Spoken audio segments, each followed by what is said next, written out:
As a movement, we believe that the Electoral Commission is doing all it can to actually prepare for the elections. However, there are two concerns that we have raised. First is the uncertainty with the legal framework for elections. We believe that a lot can be achieved if the president assents to the Electoral Act, because you undermine the integrity of the elections if you don't pass the law. There's so many amendments in that law, and I'll give you a practical example. One of the proposed amendments in that bill says that party primaries shall not commence earlier than 90 days to the date of an election.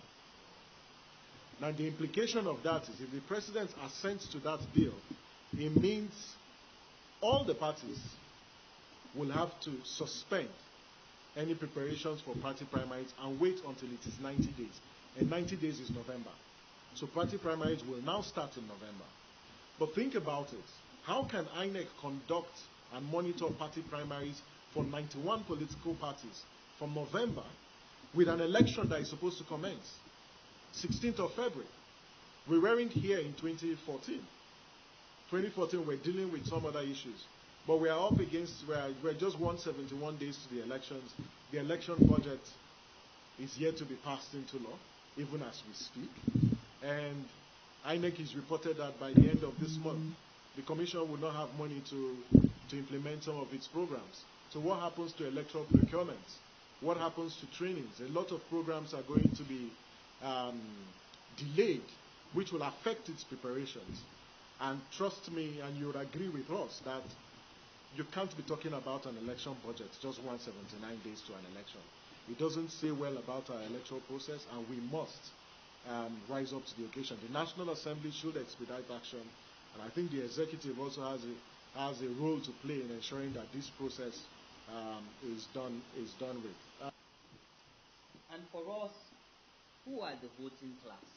They're the people at the grassroots, and they're young people. And for the past weeks, we have been mobilizing young people to go and get registered. And for those who have registered, we've been mobilizing them to go and collect their permanent voters card. But we did not stop there.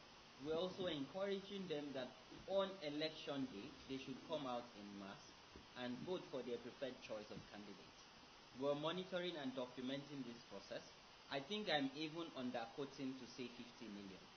And again, as a movement, one of our last major concerns is security.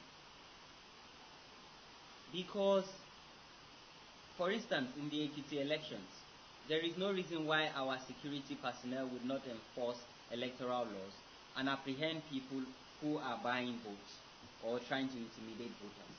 And I believe that in the lead up to the 2019 elections, these concerns will be addressed by our security agencies. But mind you, mobilizing 50 million young people is just a tip of the iceberg. And we would make history in 2019 and vote for and advocate for political parties who ensure that youth candidates emerge come 2019. Thank you very much.